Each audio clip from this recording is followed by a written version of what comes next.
자, 이제 유아기의 사회성에 대해서 알아볼 시간인데요. 먼저 아동들의 사회적 관계 유형부터 살펴보겠습니다.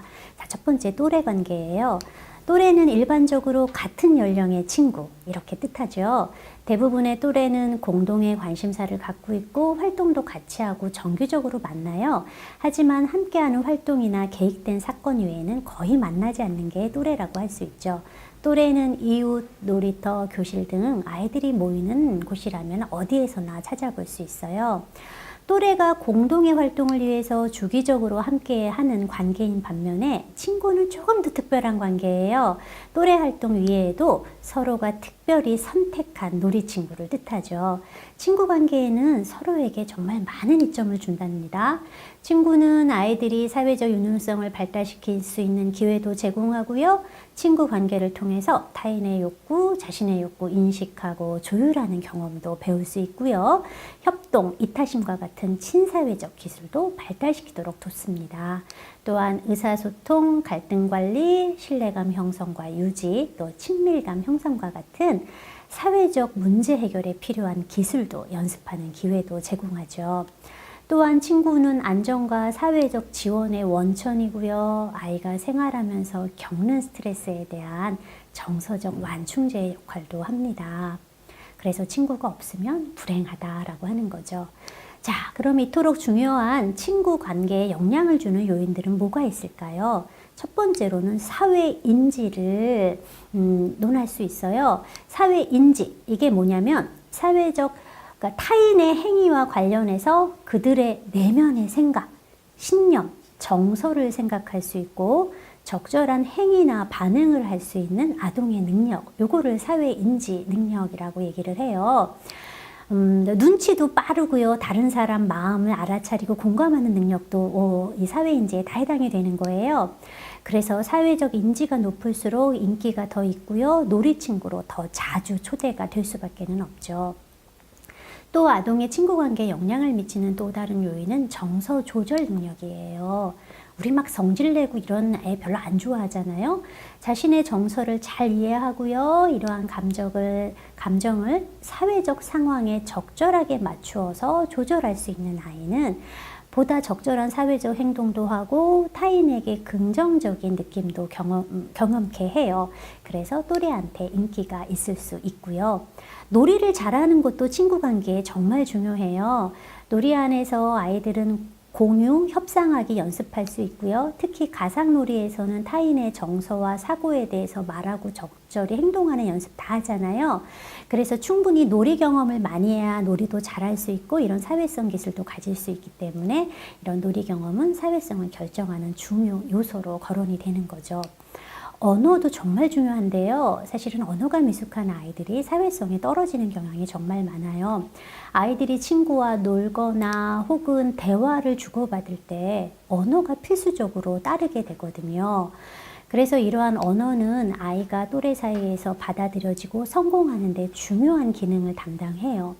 언어 이해나 표현 능력이 좋으면 다른 사람의 말도 보다 잘 알아들을 거고요. 자신의 생각이나 의견, 감정도 더 잘 전달할 거예요. 때문에 말이 늦거나 언어적으로 어려움이 있게 되면 친구 관계에서도 어려움을 겪게 되는 거죠. 성인의 격려도 아이의 사회성을 결정하는 중요 요인이에요. 부모나 교사는 아이에게 사회적 경험을 만들어주고 관리해줄 책임이 있어요. 성인이 다른 아이와 놀이할 수 있도록 여건도 준비해 주고요. 또 다른 아이와 잘 어울리고 놀 수 있도록 도와주게 되면은 이게 바로 긍정적인 또래 관계의 기틀을 제공해 주는 거죠. 하지만 성인들이 아이들과 놀 수 있는 기회도 마련해 주지 않거나 아이들은 모아 놓았지만 거기서 잘 어울리지도 못하고 갈등이 생겼을 때 해결하는 방법도 지원해 주지 않는다면 맨날 당하게 되거나 소외되는 경험을 하기 때문에 오히려 아이에게는 부정적인 경험이 될 수가 있어요. 또 부모나 교사가 아이의 행동에 대한 기대를 어떻게 하는가도 또래 경험에 매우 중요해요. 어떤 부모는 쟤는 까다로워서 그래. 쟤는 뭐 혼자 있는 걸 좋아해. 애가 너무 나대. 이렇게 생각하면 그냥 그거를 아이의 기질 탓으로만 돌리고 아이가 보다 또래와 잘 어울릴 수 있는 기회나 지도 자체를 하지 않게 되는 거예요. 만일 부모나 교사가 아이들이 갖고 있는 개인차도 인정하고 그 부분이 좀 약하긴 하지만 사회적 유능성 증진을 위해서 조금 더 노력을 하게 되면 아이는 보다 더 잘 또래와 잘 지내게 되는 거죠. 유아기의 친구 관계는 정말 중요해요. 사실 친구 관계는요, 생애 초기부터 중요해요. 2살 된 아기들도요, 다른 아기들을 가리키면서 친구야 라고 말해요. 그만큼 중요한 건데요. 그래도 본격적인 친구 관계는 보통 만 3세부터 시작이 되죠. 3세에서 6세, 즉 유아기의 친구 관계는 어떠냐면 일시적인 동료 수준이에요. 아직 우정까지는 바라볼 수가 없죠. 이 시기의 아이들은 자신과 자주 놀거나 혹은 비슷한 활동을 하는 애, 같이 뭐 블럭 갖고 놀고 있거나 그러면은 그냥 친구라고 그냥 불러요. 이처럼 유아기의 아이들은 근접성, 그러니까 옆에 있는 애를 친구라고 정의를 하는 거죠. 그래서 처음 봤는데도 얘는 친구인데 뭐 이렇게 얘기하는 경우도 있고, 같이 옆에서 놀면 혹은 그냥 옆집 사는 애 별로 같이 놀지도 않았는데 얘는 친구인데 우리 옆집에 살아, 이렇게도 얘기 많이 해요. 또 상대가 자기가 좋아하는 물건 갖고 있으면 순식간에 친구가 돼요. 얘는 내 친구야, 바비 인형 갖고 있어, 이렇게 얘기를 하고요. 혹은 눈에 띄는 신체적 기술, 달리기를 잘하거나 아니면은 종이접기를 잘하면 또 친구가 돼버려요.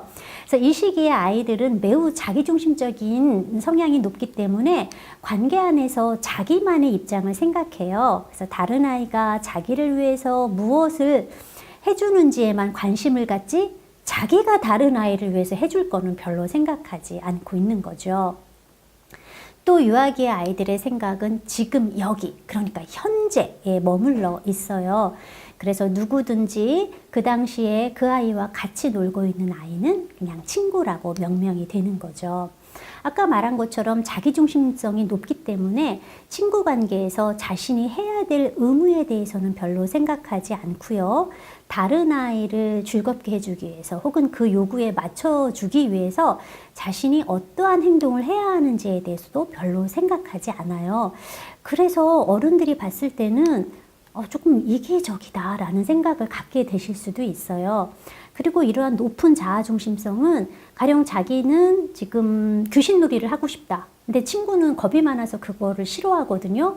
근데 그걸 이해를 못해요. 내가 좋아하는 건 쟤도 좋아할 것이다 라고 생각을 하고요. 그래서 하자고 막 우겨대고요. 만일 친구가 싫다라고 하면 아이는 이해를 못해서 매우 당황하는 그런 모습도 보이게 되는 거죠. 그래서 우리가 유아기 아이들을 봤을 때, 요 시기의 아이들은 그냥 같이 상호작용하는 것 자체를 좋아하는 것 같다라고 파악을 하고 있어요. 그래서 그냥 다른 사람의 제안이나 기분에 맞추기보다는 자기가 하고 싶은 거 그냥 같이 어울리는 거를 좋아하기 때문에 가끔은 다른 아이가 같이 놀자는 제안을 무시하기도 하고요. 또 되게 싫어라고 야멸차게 거절하기도 해요. 특히 이러한 형상은 놀이가 시작된 후에 더 자주 발생을 하는데요. 이 때문에 만일 혼자 놀이를 그러니까 혼자 노는 성향이 있다거나 잘 어울리지 못하는 아이들은 놀이를 시작할 때부터 참여를 시켜주지 않으면 중간에 끼어드는 거는 굉장히 어려울 수 있어요. 그래서 모임에서 아이들은 막 놀고 있는데 중간에 새로운 아이가 오면 어른들이 얘랑 같이 놀아줘. 그럼 애들이 네, 그리고 하나도 안 놀아주거든요. 그거는 아이들의 인지 능력상 새로운 아이가 왔을 때 어떻게 진행하고 있는 놀이에서 얘 역할을 만들어줄지 그 생각을 하는 것 자체가 어렵기 때문이에요.